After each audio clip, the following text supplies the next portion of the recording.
you all for being on time.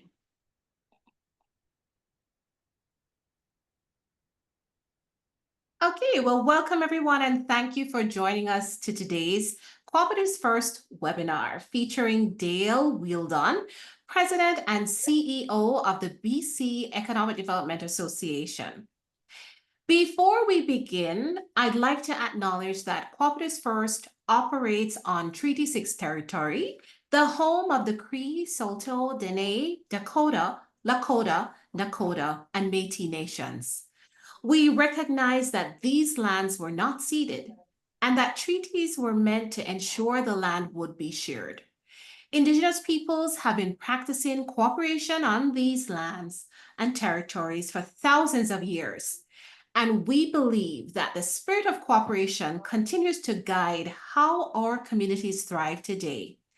I encourage you, from wherever you're joining us, to take a moment to reflect on the land that you are on and those who also call it home. So I know we're amongst friends today, but just a little bit about Cooperatives First. We are a nonprofit that supports groups across Western Canada in creating cooperatives. We are funded by Federated Cooperatives Limited and the Cooperative Retailing System, which allows us to provide two key services: education about cooperatives and free startup support for new co-ops. Since 2016, we've helped over 130 cooperatives in areas like housing, childcare, agriculture, and investment. And our goal is to provide communities with practical tools to solve local challenges through cooperation. So today's guest leads little introduction in the field of economic development. Dale Wheeldon has devoted 36 years to strengthening communities across British Columbia and beyond. As president and CEO of the BC Economic Development Association, he grew the organization into one of the largest in Canada, representing more than 550 professionals and leaders. Dale is also the architect behind Canada's first economic disaster resiliency and recovery program, and more recently, Disaster Smart BC, helping communities prepare for and recover from disruption.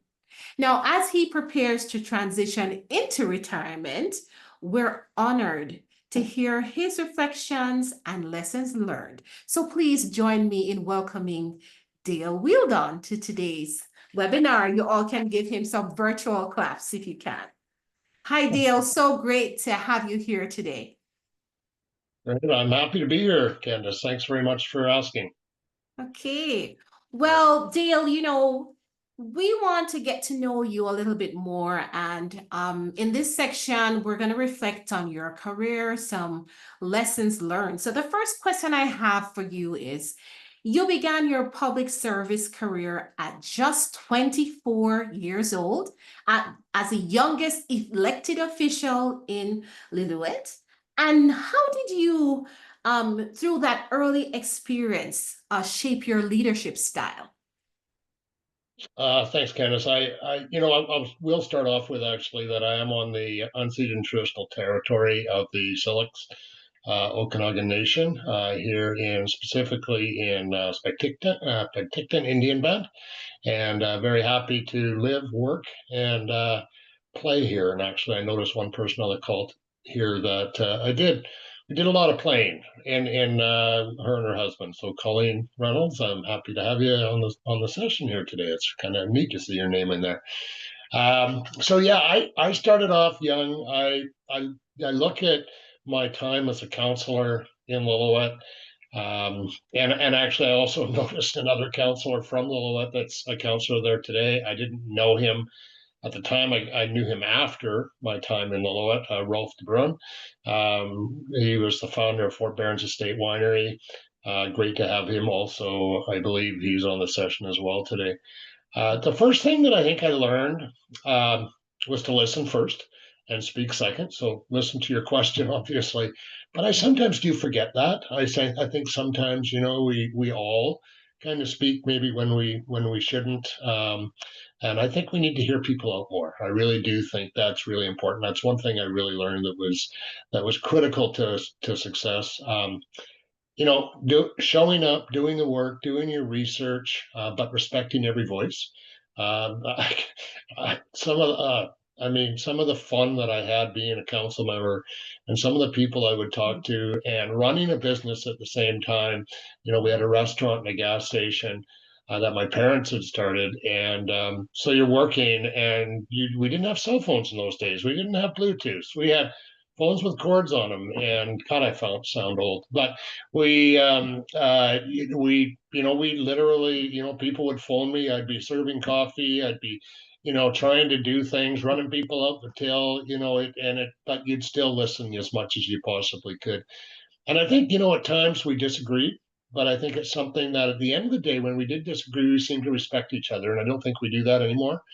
um, I think the other major thing that I learned, and how it kind of built my capacity to understand economic development and the need to collaborate, is just that interconnection between planning, infrastructure, everything else within local government fits into what your economic development program is going to be. You need to understand what that is in your own community. The other thing I want to just finish with on that particular question was, local leaders work a lot. And you know what? Sometimes we don't respect that. And we really do need to respect that. I was on, at one point in time in Lillooet, when I was on council, I was on 23 committees. So council isn't just a 4-hour meeting every second Monday. It was meetings after meetings, calls after calls, connections at all levels. You're going to major events, you're doing things on weekends. Your time is never your own. And I ask people, even if you are an economic developer or a local citizen, sometimes, yes, we don't like what our municipal politicians are doing. We fix that on election day. We don't trash them between time, and we do what we can to try to work with them. So. Yeah, those are some great reflections, Dale. Listening, respect, and recognizing how hard, you work as, an economic development officer, giving of yourself. That's key. Candace, one thing too that I really learned being 24 years old, like, Mm. I mean, I ran on change. I ran on, oh, I'm going to do this or I'm going to do that. And you get in and you realize, oh, I can't do that because these rules and restrictions are in the way of me doing that are beyond the local government's control. But you do your best to try to do these things and work with others to make it happen. But I really think it's important that we as communities, and as a 24-year-old council member, that we recognize and value the important information and connection it is to have with our youth in our communities, because they are our future leaders. And at 24, I was a pretty young leader, but and I went through a pretty challenging time as leader, that when I was acting mayor, and I think it's so important. I was very fortunate to have people I trusted on the other side, and the people I needed to connect with where the challenges were, they knew me. They were youth as well. And so it's so important that we can all sit down and have those discussions and recognize the value youth bring to our communities. Yes, that's an excellent point as well. So, looking back over 36 years, Oh, don't say that. what is one lesson you wish you had learned earlier in your career? Uh, wow. It's really, economic development is as much about relationships as projects. And I think when I first started off, it was all about, we need to do this project, we need to do that project, and we didn't focus so much on those relationships. And as time moved on, I realized that we needed to have trust on the other side. We needed to have patience moving things forward. Economic development is a long game. I worked really hard on trying to create a cultural center in Lillooet, with the First Nations, and we never got it done. And we made a lot of moves to make it happen, and it never got done. And those are the types of things that happen in economic development. And I think Mm. you really need to learn the patient, and also that understanding that it only works if you have the relationships with businesses, with First Nation communities. It only works if you collaborate and work together. And some things won't happen. Just recognize Right. that. I Yeah. think that's a perfect segue to my next question. What are some of the most common mistakes you see communities make in economic development?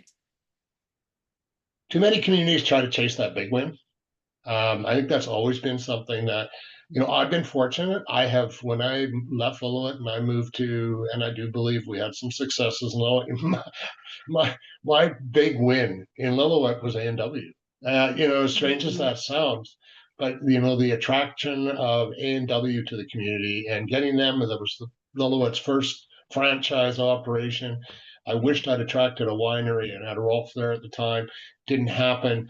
But I think that was a big win, and establishing an industrial park, those types of things.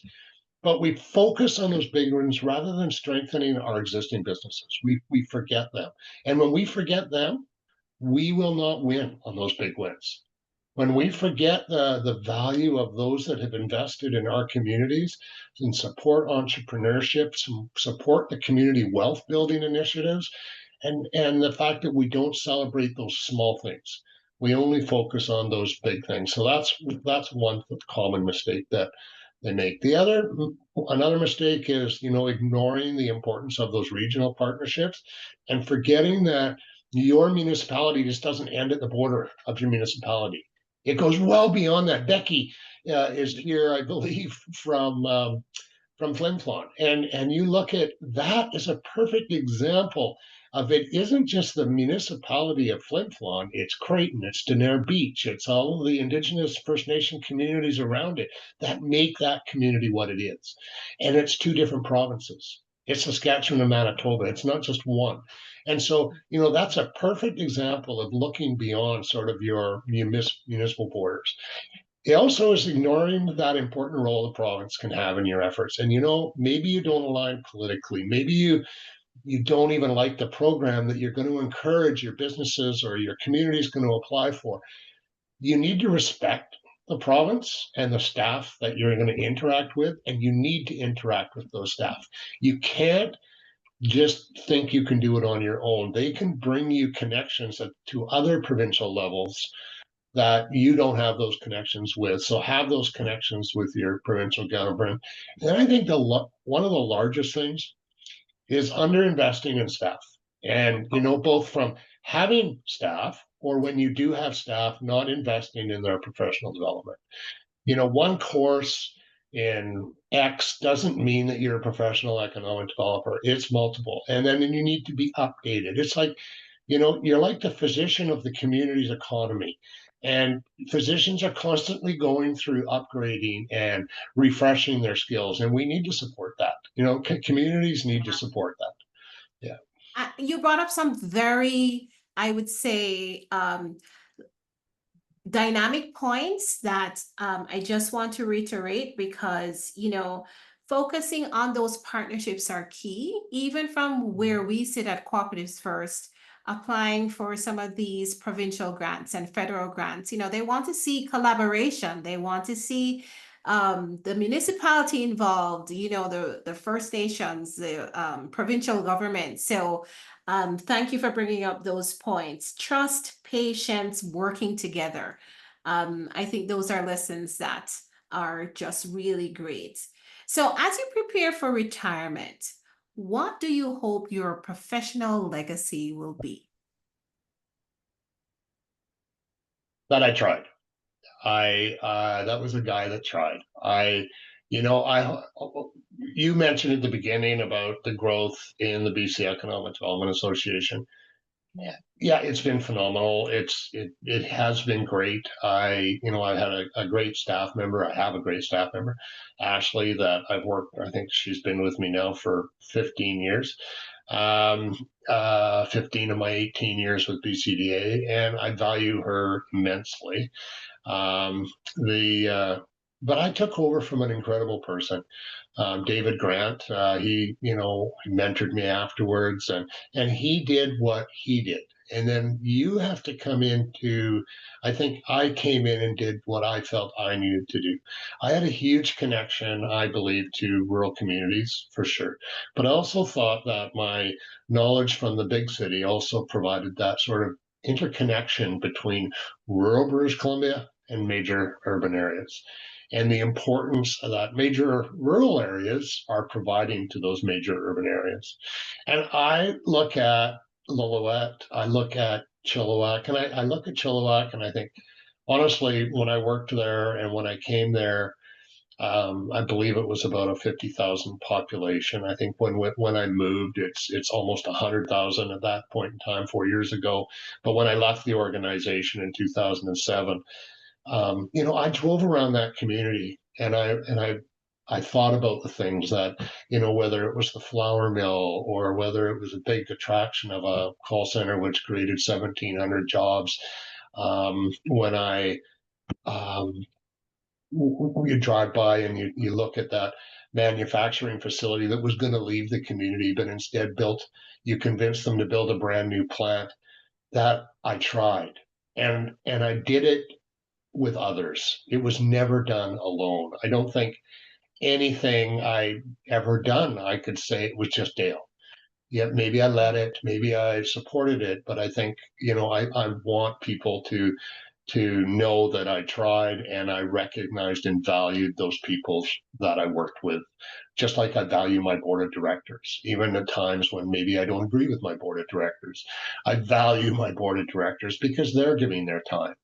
And I think that's what I want to be remembered for is I tried. So yeah. Yeah, Dale, I just think that's so great that you are recognizing your team and the support you've been given over the years. I think that's really a mark of a great leader. So thanks Thank for you. Yeah. sharing that. So as we pivot, there was something you mentioned that I thought, we should bring out some more. So from your experience, what makes rural economic development unique compared to urban settings? Hmm. I think, you know, in our um in our rural communities, it becomes personal. Um, and I know it became personal with me in Lillooet. It was, working with the mill and trying to save the mill and trying to support a small manufacturer, the value added manufacturer. It's very personal because it impacts you directly. You see it when it happens. You see the positive when it happens. You see the negative when it happens. In an urban environment, you don't always see it. If you lose a company in a community like Chilliwack, say, with 50 employees, as much as that sounds like a lot of people in a town in a city, uh, you likely wouldn't have noticed it. You likely would not have felt that impact of that company leaving. But when it's rural in a place like Flin Flon or Portage la Prairie, or Fort St. James in British Columbia or Fraser Lake, you feel it in those rural communities, and I think that's the big difference. And rural communities need to. Um, I think that they need that creativity. They need to look at things like cooperatives and shared infrastructure with the neighboring communities and regional marketing and not doing it on your own. And each rural community, the solution has to be unique. And the other thing is in the urban environment, it's a lot easier to attract businesses to your community. When I look at some of the businesses that we attracted in I think the proudest ones for me were the ones we saved that were already in the community. But when we attracted a business to that community, we won because of many things. We won because of population. We won because of workforce. We won, and site selectors typically look at those larger centers before they look at those rural centers. And so it's Right. harder. I have to say, I believe economic development in rural British Columbia or Canada in general Mhm. is harder than what it is in a major urban center.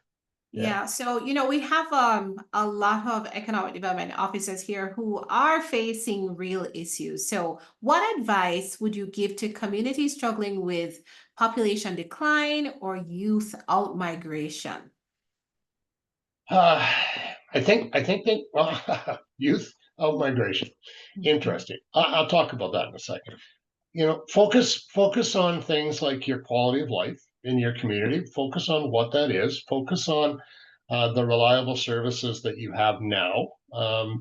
Build a vibrant downtown where you can, and encourage opportunities for entrepreneurship, and specifically um, the youth entrepreneurship, First Nations entrepreneurship. Man, I got to tell you, I believe Indigenous communities throughout Canada can be an incredible growth opportunity for rural communities and those that are facing that population decline. They can play a major role in the redevelopment of those communities. But when you mention youth, we don't talk to them. When was the last time you hired a consultant and brought them into your community and said to that consultant, we want you to engage with the youth. We want you to go talk to the student council at the high school. We want you to bring together, or we'll help you bring together youth that we know.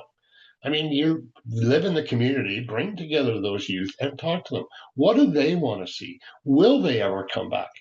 Do they have the desire to be an entrepreneur in the future? We just assume we know what our youth want. We don't ask what our youth want. And so we need to do that. I think you need to look at inviting former residents back to your community, and that have gone, that have left 20 years ago. It's like me.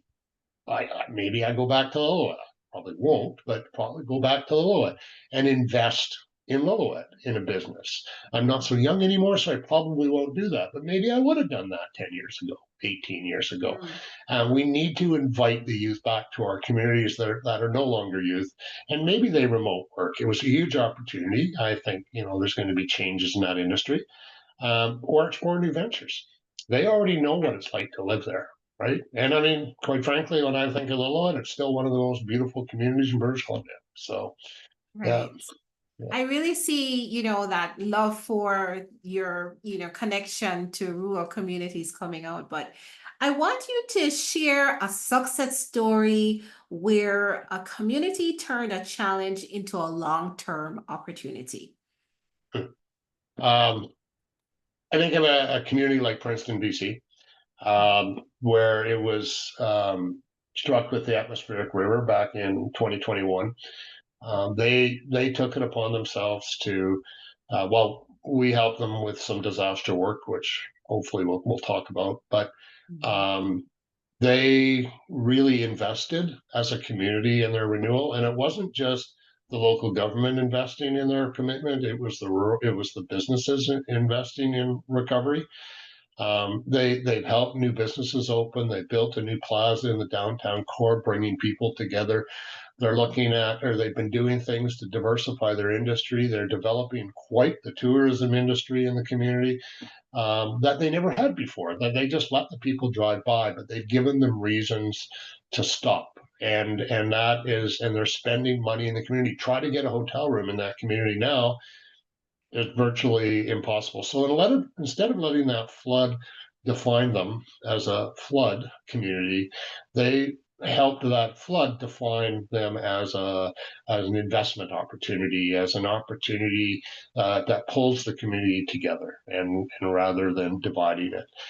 Much of the success that they had, I think, can be directly attributed to the Red Cross. They played a major role in helping that community. I think another one would be a community like Fraser Lake, where they didn't have a grocery store, because their grocery store closed and left the community. And so they had this empty facility, and they established a cooperative. They eventually tried. They tried and tried and tried to find somebody else to fill that space, and they established a cooperative. And now they have a grocery store again that is providing the products, so people don't have to drive to Burns Lake, Vanderhoof, wherever to get Mhm. groceries. So, and then the other one I think would say Chilliwack.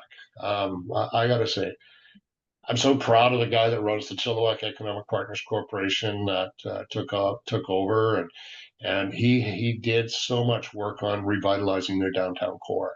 It was a challenge. It was a huge challenge for them. And yes, it's a big city, and yes, they have more money. I get that, but you need to look at what they did. Every community needs to look, whether it's big or small, look at what somebody else did and go, how can I adapt that for my own use? And what they did is they took and they planned, they talked to the businesses and the residents in the downtown core, and they decided what they wanted to do.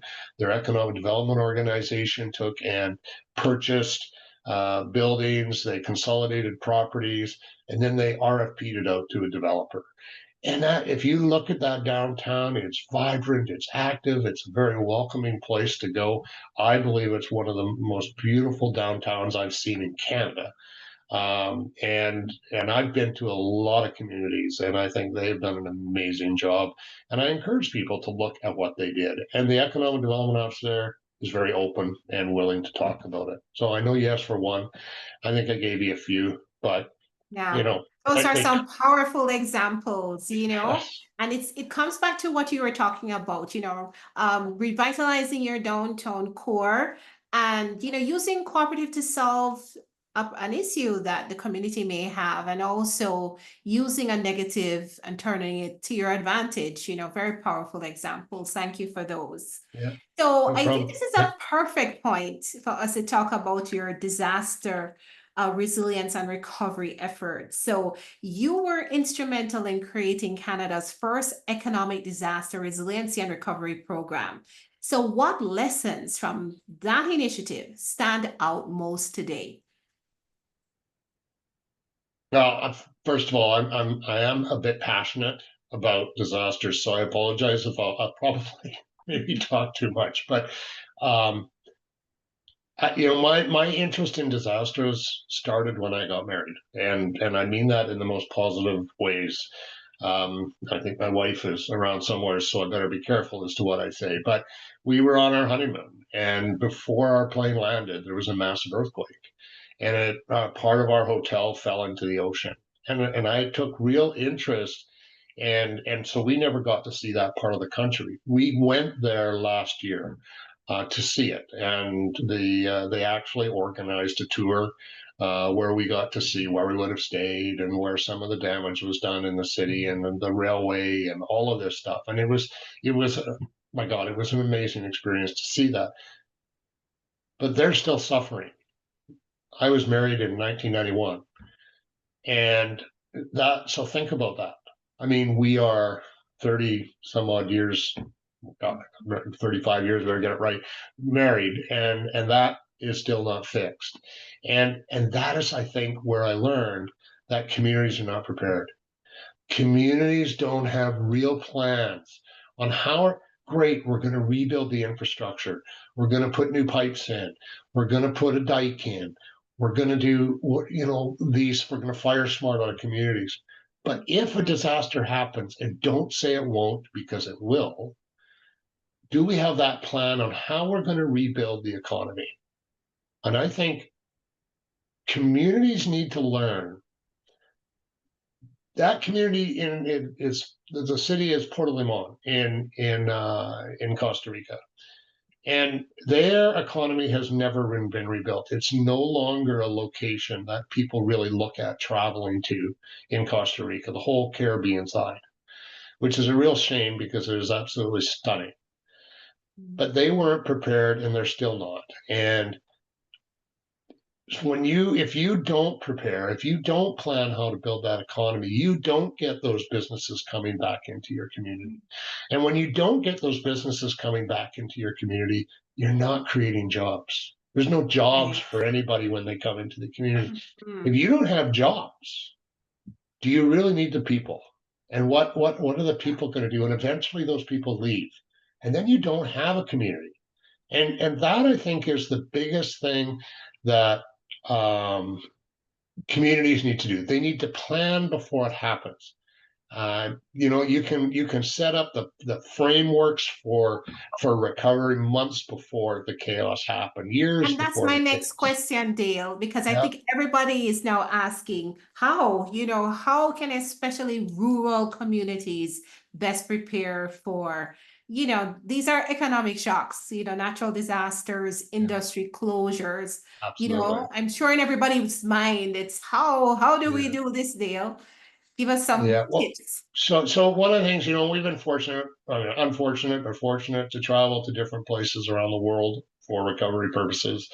And one of the things that we really find in the communities is that, and because our focus is strictly on economic, so remember that we're not doing the other side of it. You need to map what those economic risks are in your community, and in most cases those are probably already mapped. And because most communities have a disaster plan, what do you do to evacuate, all those types of things, and they should have recovery components, but 99% of them don't. So you need to map those economic risks in your planning process. You need to build a business contact database. It's amazing to me how communities don't know who the businesses are, or that they have databases that are so outdated and not updated, that they're not relevant during the time of a disaster. I share the village of Lytton. When the village of Lytton burned here in British Columbia, they lost almost the entire history of the community, and they didn't have the contacts for the businesses. Fortunately, it was a small town, so you were able to sort of reach out to the people. But for the most part, there was no database because it had burned. The backups had burned, the main copy had burned, and we've seen this in other locations. But because nothing's stored in the cloud, use the cloud, use those things to help you prepare for that. When we went to Flin Flon, for an example, or Merritt or Princeton, we built them databases of their businesses, or we helped to create those databases of their businesses and connected it to outreach, so that when we would go and talk to those businesses, you could connect what their concerns, what their problems, what their challenges were, and what their opportunities might be, and then be able to address those as things went on. Rehearse some scenarios, work with chambers, get those relationships with your neighboring communities, because they may be needed, you may be needed to help them, your First Nation communities. So critical to make sure you know what their needs are and how they can help you. And they need to be part of this whole planning process. It's not just for you, it's for your immediate surrounding communities as well. And we do have some programs for that, which I guess we'll probably talk about next. Right. So, I'm hearing from you, map economic risks, keep your business database in the clouds, and also collaborate. Very key. So, I want you to tell us about Disaster Smart BC. What makes Yeah. it a valuable resource for communities and businesses? Well, I'm pretty happy with this. I got to say, we're this should officially go. I actually want to say it might be live now. I'm not 100% positive, so I don't want somebody to type in disastersmartbc.ca and find that it's not in existence. But the transition is happening today. So the site should go live today or tomorrow, with a few things that need to be updated now that we've got the real links. And one of the things that website does is it's a one-stop resource for local governments, Indigenous communities, businesses, people in the communities, to be able to find the information they need to plan, to prepare, um, to know what you need to do when you need to evacuate your business. Um, it provides linkages to, so that communities don't have to reinvent the wheel. There's two samples of economic recovery frameworks on there, one for Indigenous communities, one for local governments. And local regional governments, so that they know what that will help them guide their recovery, the economic recovery efforts. There's also an assessment tool that we've built for to help communities determine their ability to recover from a disaster. So, are they ready for that shock that will happen? And that shock can be an earthquake, a flood, a fire, a COVID. It can be any of those things that might happen. And then it'll help you identify who those partners are you'll need in the community. And this assessment tool goes through all the different stages of what you need to do, determines your readiness, and then provides you with links to different what you need assistance on. So it'll provide you with a link to building those business databases. It'll provide you with a link to developing your recovery team, all of those things. So I think that will be a very valuable tool for communities, and it's available at no charge. There's also a link to, we work closely with the Canadian Red Cross, as I've mentioned them a few times. They've been a phenomenal partner, and we put a link in there for their Red Cross Ready Rating program. Most businesses don't even know this program exists. So by integrating it into our website, we're hoping that businesses will actually use that, businesses and nonprofits. So cooperatives, your local Legion, anybody that, that's operating or doing business in a community. There's a direct link to that Ready Rating program, and that helps businesses understand what they need to do to be ready. And it's all available at no charge as well. So, pretty excited about the Disaster Smart BC program. It was a dream. I didn't think it would happen, and Red Cross says we're going to make it happen. Oh, So, that's amazing. yeah, So yeah. any community can access this resource once it's up and live. Right, correct. Any community Yeah. in the world, quite frankly. Yeah. Now, we Mhm. did have the ability to charge for the assessment to people outside of BC, but we chose at this point not to do that. So, yeah, it's free. Right. Yeah. Right. That's great. So, it's really looking at the future. And I think, my next few questions are focused on that. So, how do you think technological change will influence small communities' economic prospects for the future? That's a very broad question in some ways. But I think communities need to make better use in some ways of the digital information that can be out there. Companies like Local Intel or CityViz and the products that they're providing communities to be able to have that data that Yeah. so many communities can't have. One of my pet peeves, I've got a couple of pet peeves with government, but one of my pet peeves with like the federal government is we don't get deep down. We don't get into the data that we need in our rural communities. If you're a community in Fraser Lake, throwing them out there again, or Northern Rockies, or um, we don't have access to that data like a larger urban center will. And so we can't really adequately explain our rural workforce, our population even, and we need to be able to accurately do that. And that's where community or companies like Local Intel, or CityViz, really get into being providing that data at that local level. Mhm. I still think it probably needs to get deeper, but unless the information's available from StatsCan, it's not there. The BC government used to years ago Mhm. do community profiles for communities, and they were one pagers, and they were phenomenal. But again, as you know, we change, and government changes rules, policies, and programs. Those have disappeared, and we don't Right. do them anymore. And I really like to see that stuff because data is absolutely critical. I think also that communities have ways to benefit. And I mean, I'll talk about one program we use from technology side of things, a program called Executive Pulse, but there's other tools out there. But we use Executive Pulse for that storage of our business data, for collaboration, for partnerships with our other agencies and communities. And it's just one tool, and some number of communities in BC are using it for that. Um, I think there's going to be things like improvements in our agriculture Mhm. technology. I do think that that's our ability to grow products in our own communities 12 months of the year. I think is something that as communities we need to look at. I think the Yeah. technology is there. Mhm. Um, I think we need to work to be able to do that because we can't depend on what we call supply chain and the access to that supply chain. And we've witnessed that with disasters where, communities are isolated. And we can do that. I I think things like agree. lack of broadband in Mm, indigenous communities throughout Canada is a challenge, and it needs to be fixed. And I know there's steps being taken by all levels of government to do that.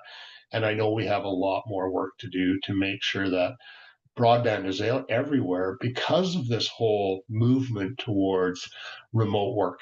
And, yeah, I'm sitting here today in my home. I'm fortunately in a larger center with good technology, and so I can do that. But if you're in, some, northern communities or an indigenous community, or even sometimes in a downtown building, an apartment building, because they haven't upgraded their from copper to fiber, like there's change that needs to happen, and we need to adapt to that for sure. Yeah. agreed. So, Dale, how do you see cooperatives being a part of this future of economic development in rural Canada?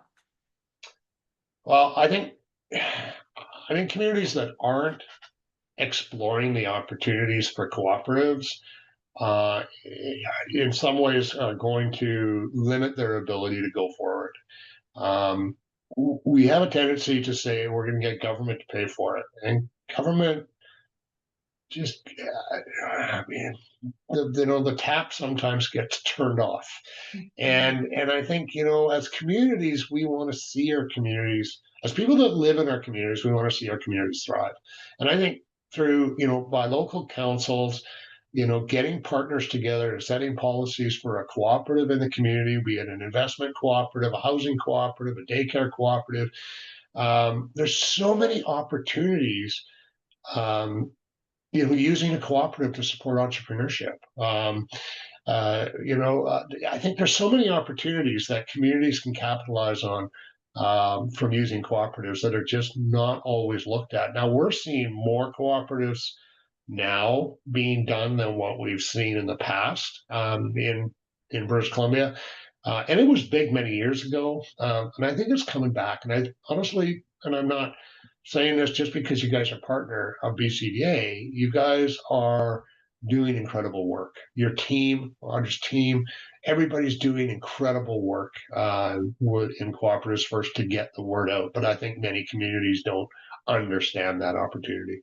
Mhm. Well, thanks for that, Dale. And I just want to encourage anyone, if you're thinking about a cooperative for your community, feel free to reach out. So, this question, before we ask, your peers and colleagues if they have any questions for you, this is for our practitioners here today. What one piece of advice for the future would you leave for our participants today? Oh, don't focus on becoming a hero. You never, I've never focused in my life on winning an award or anything. Have we put in for awards and won awards? Yes, but to me, that's not the primary purpose of doing it. If you're an economic developer, you should be not focusing on becoming a hero, but instead focusing on becoming a change maker, and getting there and doing that.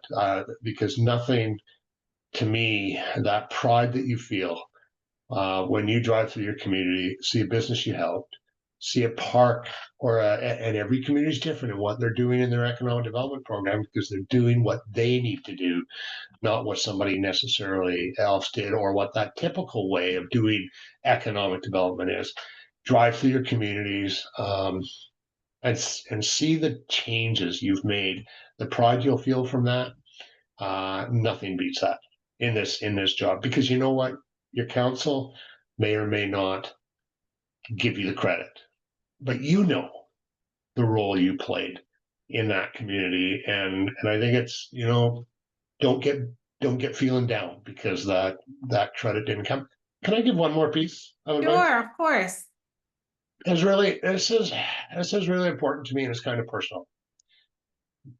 Um, Economic development, can become all consuming. And it did to me. It did to me in Lillooet. I would work 12-hour days, 14-hour days. I would go home for supper. I would go back to the office. I did the same thing in Chilliwack, and I do it today.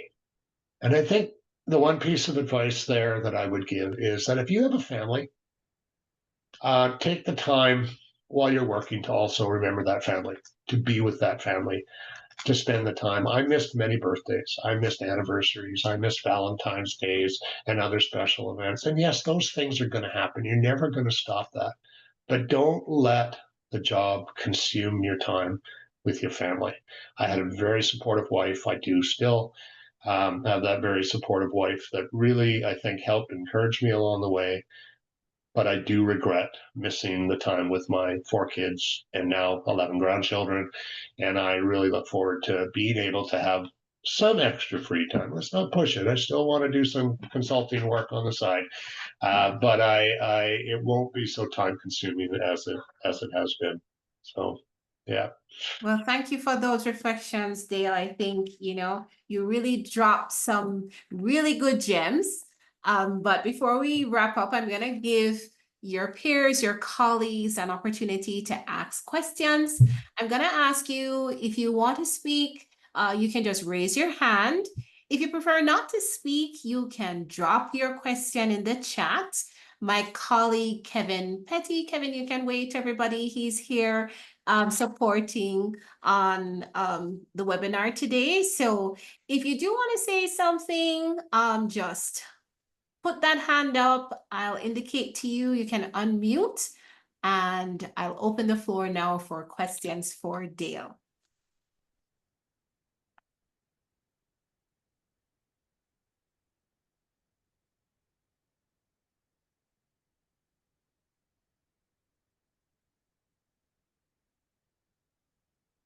Okay, so I'm not seeing any hands up yet.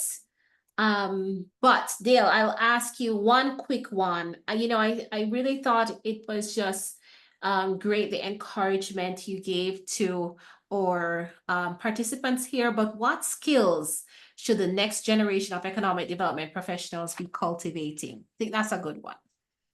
Yeah, that's a good question. I mean, I think they need to understand the importance of those relationships. So how do you do relationship building?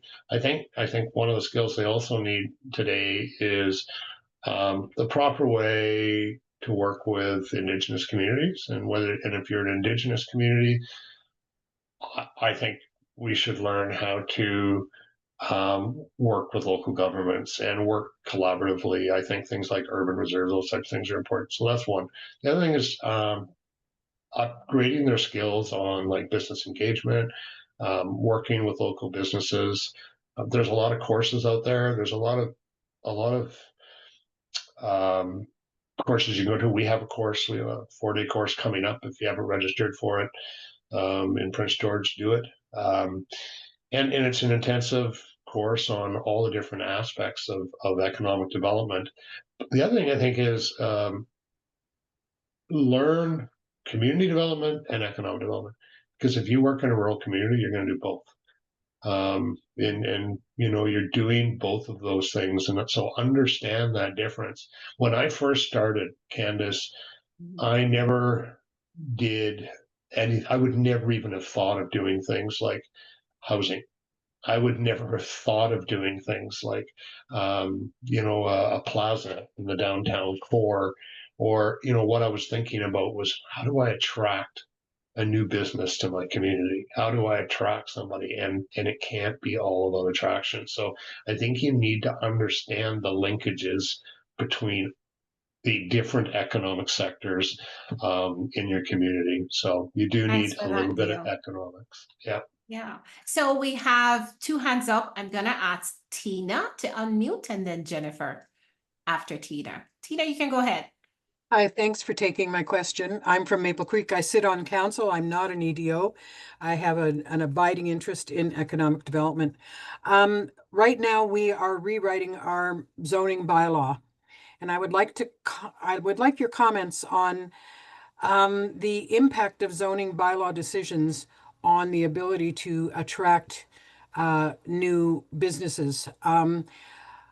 We tend to just grab the low-hanging fruit. And I think maybe we need to think a little broader, because right now the door's open. We are dealing with floodplains, and we are dealing with other kinds of challenges as well. But if you could make some comments on bylaws, that would be good. Sure. I mean, bylaws can be good. Bylaws are important. And I think, as long as it identifies what your community is looking for in those bylaws, like to make it very clear what it is you're looking for. And because bylaws can also be very restrictive. They can limit the desire for somebody to invest in your community because they become too restrictive. And one thing I think, if you look at communities that are successful, the one thing that they have in common is their ability to get approvals done quickly, because everything is clear and spelled out. And you know what? If you're going to create new zoning, create that zoning 3 for dummies, if you will, or whatever, like whatever that zone is, so that they clearly understand it, moving all that bureaucratic stuff that needs to be in there to the side. Because, yeah, a larger company with a site selector will understand that. A local person will get afraid of it. And, a perfect example, I know a lady here in town that wants to establish, she's sort of semi-retired as well, and she wanted to put a salon basically in her spare room in her house. And she's in a zone that it was not clear as to what could happen. And they struggled with it, and they went back and forth and weeks and months, and everything went before they finally approached the city, because they were reading the bylaw and they thought they wouldn't be allowed. They go to the city and say, "Oh, yeah, you're allowed under this policy. You can only have a limited number of guests or customers a year, and you can only have one chair, and no signage, etc." And once they understood that, now they're able to do it, and they have a license. And it's just, I know that's a simple thing, but think of that on a big level. Think of that on your housing approvals, or think of that on your industrial approvals or your commercial approvals, your ability to get those things done. Make it simple. Don't make it difficult. Thank you. Thanks for those. If I can just append something, please. We do have a push in this community to make multi-use neighborhoods, like Right. Yep. because we're starting to get bigger than just downtown. But we're also getting requests for things like warehouses in R2s and that kind of stuff. It's all left to the discretion of council. Right. Right now. That's a horrible decision to have to make. Yeah, it is. I mean, multi-use communities, I mean, frankly, I don't mind them if they're like a mix of commercial and residential. I think that's great. I even think at some point in time you're going to start seeing, I think at some point in the future you'll start seeing more sort of light industrial and residential, maybe above, right? Depending on what that light industrial is. But I do think that if your major industry or warehousing even, don't put that in your residential. like that's clear. I mean, find some other land, because I can tell you, in talking over the years to warehouse companies or whatever in communities, some of the biggest challenges they face is encroachment from residential in their neighborhood, and then the noise starts, or a truck is leaving because it's a warehouse, or coming, and the neighbors start complaining about the noise or the trucks going by. And I've seen that in many communities where that encroachment's there. I would really try to plan your community to avoid the encroachment into heavy industrial, into warehousing, or anything where there might be a lot of truck movement, or people movement. So, yeah. Thanks for those questions, Tina. I'm going to bring in Jennifer at this point. Jennifer, go ahead. Hello, Dale. Jennifer Brooks, Humboldt, Saskatchewan. Nice to see you. Thank you for sharing your thoughts today. Congratulations and thanks again for your service, and all the insights and expertise you've brought to the table for your many communities over the years. So that's where my question was going. Even though you've got lots of great insight and interesting experiences and adventures, what emerging opportunities are you seeing in economic development, and certainly, in Western Canada? And how can communities best position themselves to benefit from some of these opportunities? Sure. I see a lot of opportunities in agri-food, quite honestly. I think agri-food is going to be a growth sector across Canada, because I think, again, going back to that need of being able to provide communities with the agriculture, with food products. I think, that's definitely one opportunity, and I believe you're well positioned for that. Quite frankly, Jennifer, in many ways, I think you are. I think. I used to say that remote working was an opportunity. I've become a bit more of a bit skeptical of it now, because of companies demanding, and even governments demanding, employees come back to work in the office. And I see that, and I see the need for that, and because we need people interaction. But I think another huge opportunity is that mix of residential office, so that you can now build an office never on first floor. Never. Just try to avoid office on your first floor, and put business on the bottom, office on the second floor, and maybe some residential, and that creates that ability for interaction. And when I say office, I say shared office. I don't mean, like, in trying to attract an office company, have a shared office space where people can come and work and interact. I think those types of work environments will lead to more remote working, more so than allowing your people to work at home, and giving them places. I know, for an example, there's a department with the government of British Columbia, where there's an office space that their people can go and use. It's a shared space, and but they're still in the office, but they can work in their community. And I think, we have opportunities to do that. That's just a couple. I mean, I could go on and on.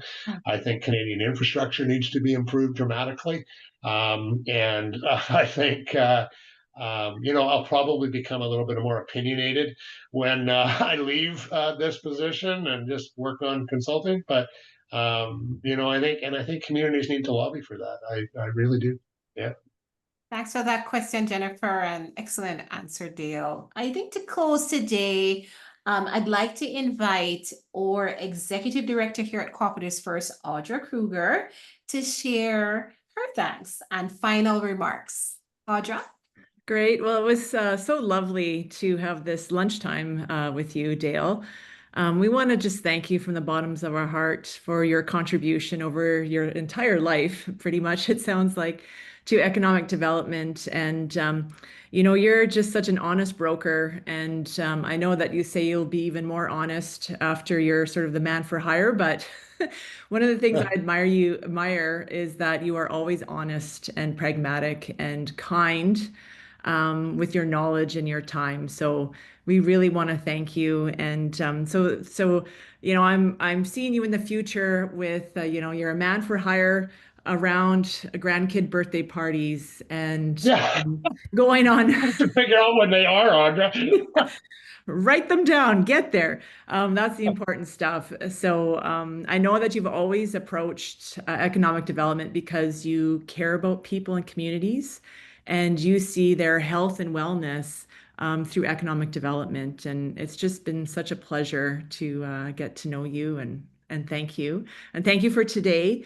Also, 10 years ago, I don't know if you remember this or not, but I was just new in my role, trying to figure out what was what. And you so kindly drove into Vancouver to meet me and have a great conversation over lunch as to where we should be working, what were the opportunities. You got co-ops, and that was really nice to hear, because not always do people get them or understand them like you do. So thank you so much. I don't know if you have one of these, Dale, but do you have one of these yet? No, I don't. No. Okay. No. We were going through our swag, and I was like, what does Dale need? And Kyle's like, oh, I think a hoodie is too casual. Every time I see Dale, he's in a suit. And I said, well, he's retired now. So Yeah, there you go. sweatpants all the way, all day. All the way, every day. Yeah, exactly. No, I appreciate Well, I want to that. just thank you both Thank you for that lovely send off for Dale. And I just want to leave all our participants here with a quote from Dale. Don't focus on becoming a hero, focus on becoming a change maker. Thank you so much, Dale, and everyone here today. We celebrate you and wish you all the best in your retirement. Thank you all for joining us today. Thank you, everybody. Thank you very much. Right. Means a lot. Thanks.